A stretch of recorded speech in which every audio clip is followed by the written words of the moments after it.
A kú déédé àsìkò yìí. Kókó inú ìwé ìròyìn la mú wá fún yín láti inú àwọn ìwé ìròyìn ilé wa. Orúkọ tèmi ni Ọmọgbémisọ́lá ọmọ Alọ́gọ̀madẹ. Lẹ́yìn ọjọ́ mẹ́rin tí wọ́n ṣekú pa èrò ọkọ̀ méje nínú ọkọ̀ akérò láti fi gbẹ̀san bí wọ́n ṣe jí pásítọ̀ kan gbé pẹ̀lú ìyàwó rẹ̀ àti ọmọ oṣù 13 gbé, wọ́n ti ṣe àwárí òkú wọn níbi tí ó ti ń bàjẹ́ sí. Ọjọ́ Àbámẹ́ta ni wọ́n rí òkú wọ̀nyí nínú igbó ní Maraba, Báísà ní ìjọba ìbílẹ̀ Donga, ìpínlẹ̀ Taraba, ṣùgbọ́n wọn kò rí ọmọ wọn kí ó tó di àfẹ́ẹ̀rí. Pásítọ̀ Kúmátó Jacob Abba ṣiṣẹ́ ní ilé ìjọsìn African Church. Ọjọ́rú tí ó kọjá ni wọ́n kéde wíwá Abba lẹ́yìn tí ó kúrò ní ilé ìjọsìn ní Bali, olú iléeṣẹ́ ìjọba ìbílẹ̀ Bali, láti lọ kópa nínú ìpàdé ilé ìjọsìn pàtàkì ní Donga lórí ọkọ̀ alùpùpù pẹ̀lú ìyàwó rẹ̀ àti ọmọ ọwọ́, ṣùgbọ́n pásítọ̀ yìí kò dé ibi tí ó ń lọ. Lẹ́yìn èyí ni àwọn ọmọ ìjọ African Church gbọ́ ìròyìn wípé wọ́n ṣekú pa àwọn arìnrìn-àjò kan ní Tif lójúnà Maraba sí Báísà, Bali. Adarí ìlú Tif ní ìpínlẹ̀ àti Tar Bali, Olóyè David Gbaa sọ fún akọ̀ròyìn wípé ẹgbẹ́ igbó ni wọ́n ti rí òkú pásítọ̀ àti ìyàwó rẹ̀ nígbà tí àwọn ọ̀dọ́ àti ẹ̀ṣọ́ aláàbò bẹ̀rẹ̀ wíwá wọn. Gbaa ní àwọn kò rí ọmọ tàbí alùpùpù tí wọ́n fi rìnrìn àjò. Nígbà tí wọ́n kàn sí kọmíṣánná ọlọ́pàá ìpínlẹ̀ David Iloyonomo, kọ̀ láti fèsì sí ìṣẹ̀lẹ̀ yìí, ṣùgbọ́n gómìnà Agbekefas ti pàṣẹ kí wọ́n ṣe àwárí àwọn tí wọ́n wà nídìí ìṣẹ̀lẹ̀ yìí kí wọ́n sì fi ojú wọn bá ilé-ẹjọ́. Èyí ń wáyé bí àwọn afurasí agbébọn ṣe ṣekú pa olùdásílẹ̀ ilé ìjọsìn Mount of Solution Redeemed Church, Apostle Elisha Asuquo ní Ikotekan, ìjọba ìbílẹ̀ Abak, ìpínlẹ̀ Akwa Ibom. Alákòóso ìjọ Pásítọ̀ Anielkan Ibanga náà wà lára àwọn tí wọ́n yìnbọn pa ní olú ilé ìjọsìn láàrin aago 7:30 ìrọ̀lẹ́ lópin ọ̀sẹ̀ níbi ìpàdé agbègbè tó ń lọ lọ́wọ́. Ará agbègbè kan tí kò fẹ́ dárúkọ ara rẹ̀ ṣàlàyé wípé àwọn agbébọn yìí ya wọ inú ọgbà ilé ìjọsìn pẹ̀lú ọkọ̀ alùpùpù. Lẹ́yìn tí wọ́n parí iṣẹ́ láabi wọn ni wọ́n gba ojúnà Abak-Ikotepan bọ́ sí afárá márosẹ̀.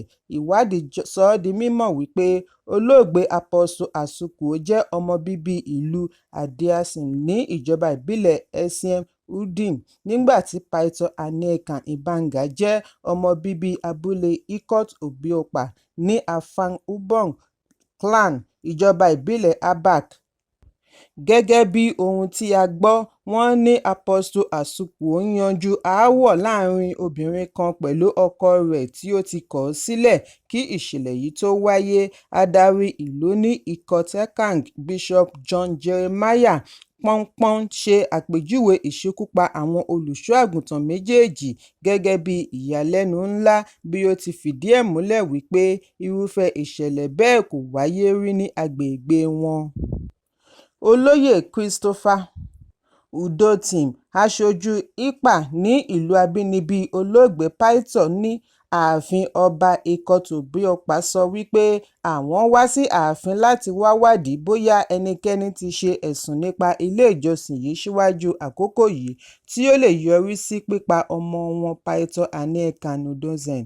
Bákan náà ni ààrẹ ẹgbẹ́ ọ̀dọ́ ìlú, Ọ̀gbẹ́ni Alphonsus Okoro, náà ṣe àpèjúwe ikú ọmọ wọn gẹ́gẹ́ bí òfò ńlá, bí ó ti pe abúlé méjèèjì kí wọ́n fi ọwọ́ sowọ́pọ̀ wádìí ìṣẹ̀lẹ̀ yìí kí ẹlẹ́ṣẹ̀ má bàa lọ láì jìyà ẹ̀ṣẹ̀. Nígbà tí ó ń fèsì, olórí ìlú Ikotekan dúpẹ́ lọ́wọ́ gbogbo àwọn aṣojú tí ó wà níkàlẹ̀. Ó ní irúfẹ́ ìṣẹ̀lẹ̀ bẹ́ẹ̀ kò wáyé rí. Ó wáá rọ àwọn agbófinró kí wọ́n káràmáásìkí láti ṣe àwárí àwọn oníṣẹ́ láabi wọ̀nyí. Agbẹnusọ ọlọ́pàá CSP Odiko Magdon fìdí ìṣẹ̀lẹ̀ yìí múlẹ̀. Ó ní kọmíṣánná ọlọ́pàá Waheed Ayilara ti pàṣẹ kí wọ́n fọ́nká láti ṣe àwárí àwọn afurasí, bí ó ti sọ àsọdájú wípé ọwọ́ yóò tó gbogbo wọn. Ẹ̀kúnrẹ́rẹ́ ìròyìn yìí wà nínú ìwé ìròyìn Leadership tó jáde lónìí. Ẹgbẹ́ Rebuild Arewa Initiative for Development REID ti bu ẹnu àtẹ́ lu ìpinnu ilé ìgbìmọ̀ bí wọ́n ṣe ní kí Sínátọ̀ Abdul-Ningi lọ rọ́kúnlé fún oṣù mẹ́ta látàrí wípé ó fi èròǹgbà rẹ̀ hàn lórí kùdìẹ̀kudiẹ tí ó ṣe àkíyèsí nínú ìṣúná owó fún ọdún 2024 nígbà tí wọ́n ń bá àwọn akọ̀ròyìn sọ̀rọ̀ ní ilé agbára ìlú Àbújá. Ẹgbẹ́ yìí pè fún ìdápadà Ningi ní kíákíá láì ní ṣùgbọ́n nínú. Ààrẹ ẹgbẹ́ REID Balarabe Rufai sọ wípé oṣù mẹ́ta tí wọ́n fún Ningi kù díẹ̀ káàtó, wọ́n nílò láti ṣe àgbéyẹ̀wò rẹ̀ gidigidi. Wọ́n ní ó ṣe pàtàkì láti sọ̀rọ̀ lé lórí pẹ̀lú gbogbo àwọn tí ọ̀rọ̀ kàn àti fún ìlànà òfin tí ó ń bójútó ìjọba tiwantiwa. Ẹgbẹ́ yìí fìdí ẹ̀ múlẹ̀ wípé bí wọ́n ṣe jáwé gbélé-ẹ̀ fún Ningi túmọ̀ sí wípé kò ní àǹfààní àti sọ̀rọ̀ lábẹ́ òfin. Bí àwọn kan ṣe ń bu ẹnu àtẹ́ lu ìgbésẹ̀ Ningi tí wọ́n ń pè ní ìdìtẹ̀ civil coup ni àwọn mìíràn ń pè fún ìwádìí lórí ẹ̀sùn tí Ningi ṣe. Pabambarì rẹ̀ ni wípé gbogbo ẹ̀tọ́ tí Ningi ní àǹfààní sí bíi owó oṣù àti àjẹmọ́nú ni wọ́n gbẹ́sẹ̀ lé, tí èyí sì túmọ̀ sí ìwà arúfin ní ẹ̀ka ìdájọ́. Ẹ̀kúnrẹ́rẹ́ ìròyìn yìí wà nínú ìwé ìròyìn Leadership tó jáde lónìí.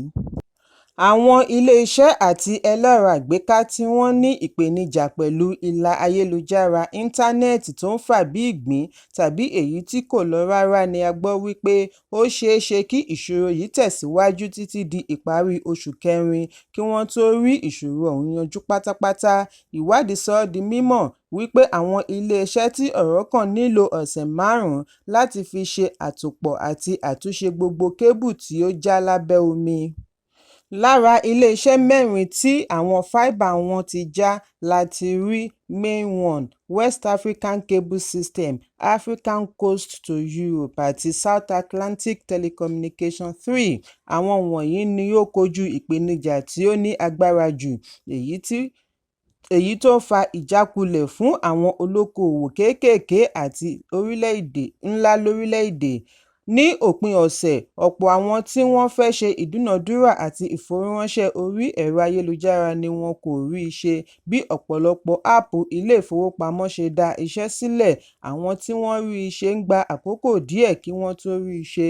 Ìlà lọ súra sí ibi tí wọ́n ti fẹ́ san owó ọjà ní ilé-iṣẹ́ gáàsì àti àwọn ibùdó ìsanwó mìíràn. Pẹ̀lú ayélujára tó ń fà bí ìgbín, ọ̀pọ̀ ni ó gba ẹ̀rọ abánidọ́rẹ̀ẹ́ lọ láti lọ ṣe ìfẹ̀hónúhàn lórí ohun tí wọ́n ń là kọjá. Àwọn tí ọ̀rọ̀ yìí kàn jù ní ilé-ìfowópamọ́ bí wọ́n ti gba àwọn oníbàárà wọn ní ìmọ̀ràn kí wọ́n lọ ṣe ìfowóránṣẹ́ wọn nídìí ẹ̀rọ ATM. Yàtọ̀ sí orílẹ̀-èdè Nàìjíríà, àwọn orílẹ̀-èdè tó tún fi ara kááṣá ìpèníjà yìí ni Ghana, Liberia, Benin, Burkina Faso, Ivory Coast, Niger, Guinea, Gambia àti South Africa. Ẹ̀kúnrẹ́rẹ́ ìròyìn yìí wà nínú ìwé ìròyìn The Guardian tó jáde lónìí. Lẹ́yìn ọjọ́ 4 tí wọ́n ṣekú pa ará ìlú àti òṣìṣẹ́ ológun ní agbègbè Okuama ní ìjọba ìbílẹ̀ Ughelli, ìpínlẹ̀ Delta, gómìnà ìpínlẹ̀ Delta Sheriff Oborevwori ti ṣe àbẹ̀wò sí ìlú ọ̀hún lónìí láti lọ wo bí nǹkan ṣe bàjẹ́ sí, ṣùgbọ́n àjọ ológun JTF ṣe ìdáwọ́kọ̀ fún àwọn akọ̀ròyìn láti má ṣe àkọọ́lẹ̀ àbẹ̀wò bí gómìnà ṣe sí agbègbè yìí. Àjọ JTF gbégi dí gbogbo ẹnu ibodè àbáwọlé sí ìlú Okuama pẹ̀lú ámọ̀tàǹkì tí ó dènà ẹsẹ̀ àti ọkọ̀ ìrìnnà pẹ̀lú àwọn akọ̀ròyìn láti rí ààyè wọlé sínú ìlú. Ṣùgbọ́n gómìnà Oborevwori tí adarí àjọ JTF Major General Jamal Abdulsalami gba àlejò rẹ̀ lọ fún ìpàdé ìdákọ́ńkọ́ tí ó gbà wọ́n tó wákàtí kan. Ẹ̀kúnrẹ́rẹ́ ìròyìn yìí wà nínú ìwé ìròyìn Punch tó jáde lónìí. Àwọn méjì ni a gbọ́ wípé wọ́n fi ara pa nígbà tí oníṣẹ́ ikú kan yin àdó olóró mọ́ ara rẹ̀ nítòsí mọ́ṣáláṣí kan ní ìjọba ìbílẹ̀ Biu, ìpínlẹ̀ Borno. Alukoro ọlọ́pàá ìpínlẹ̀ ASP Daso Nahun fìdí ìṣẹ̀lẹ̀ yìí múlẹ̀ lónìí. Nahun ní wọ́n ti gbé àwọn wọ̀nyí dìgbàdìgbà re ilé ìwòsàn. Ó ní ìṣẹ̀lẹ̀ yìí wáyé láàrin aago 8 alẹ́ ọjọ́ Àìkú nígbà tí àwọn mùsùlùmí òdodo ń ṣe àdúrà alẹ́ lọ́wọ́. Alukoro ọlọ́pàá ní ọkùnrin oníṣẹ́ ikú yìí ni wọ́n fura wípé ó ń mórí lé ọ̀nà mọ́ṣáláṣí kí ó tó yin àdó olóró pa ara rẹ̀ nítòsí ìpàráàrò roundabout. Èrò ọ̀nà méjì tí wọ́n ní ìfarapa níbi ìdúgbàmù ni wọ́n sáré gbé lọ sí ilé ìwòsàn fún ìtọ́jú. Lójú ẹsẹ̀ ni àwọn ẹ̀ṣọ́ aláàbò péjú-pésẹ̀ síbi ìṣẹ̀lẹ̀ kí àlàáfíà lè jọba. Nahun wá rọ àwọn ará agbègbè kí wọ́n wà lójúlalákàn fi ń ṣọ́rí, pàápàá jùlọ ní àsìkò oṣù Ramadan tí àwọn mùsùlùmí máa ń gba àdúrà alẹ́. Ẹ̀kúnrẹ́rẹ́ ìròyìn yìí wà nínú ìwé ìròyìn Punch tó jáde lónìí. Lónìí ni olórí ológun Chief of Defence Staff Christopher Musa ṣèlérí láti lépa àwọn adàlúrú kí wọ́n sì ṣe àgbàkalẹ̀ àwọn tí wọ́n jí gbé ní Kuriga àti ìpínlẹ̀ Kaduna lápapọ̀. Nígbà tí ó ń sọ̀rọ̀ níbi àbẹ̀wò sí gómìnà Uba Sani ní ilé-iṣẹ́ ìjọba ni olórí ológun ṣe ìkìlọ̀ wípé àwọn adàlúrú ti gbé odó mì, ìjókòó sí ìbẹ̀rù ò sí fún wọn mọ́ ní ìpínlẹ̀. Gẹ́gẹ́ bí ọ̀rọ̀ Musa, ó ní wọ́n wá láti wá fi ọkàn wọn balẹ̀ wípé àwọn kò sùn lórí ọ̀rọ̀ yìí, àwọn á rí i dájú wípé wọ́n ṣe àgbàkalẹ̀ wọn ní kíákíá. Ọjọ́ ọ̀la orílẹ̀-èdè ni àwọn wọ̀nyí jẹ́, kò yẹ kí wọ́n dàgbà pẹ̀lú irúfẹ́ ìṣòro báyìí. Musa tẹ̀síwájú wípé òun mọ̀ dájú wípé inú ìdààmú ni àwọn òbí wọn máa wà báyìí. Àwọn ń sa ipá wọn kí ìpínlẹ̀ Kaduna lè wà ní àlàáfíà. Ẹnikẹ́ni tí ó bá sọ wípé ìpínlẹ̀ ò ní ní ìsinmi, òun náà ò ní ní ìsinmi. Gbogbo ẹnikẹ́ni tí ó bá fẹ́ dí àlàáfíà ìpínlẹ̀ tàbí orílẹ̀-èdè lọ́wọ́ yóò fojú winá òfin. Ẹ̀kúnrẹ́rẹ́ ìròyìn yìí wà nínú ìwé ìròyìn Daily Post tó jáde lónìí. Kókó inú ìwé ìròyìn tòní kò ní jù báyìí lọ. Ẹ pàdé mi lọ́la fún àkọ́tún ìròyìn. Kí a tó lọ, ẹ má ṣaláì fi àríwísí yín ránṣẹ́, ìyẹn comment, kí ẹ sì bá wa subscribe sí ojúnà wa lórí YouTube kí Kókó inú ìwé ìròyìn lè máa tẹ̀ yín lọ́wọ́ ní kíákíá.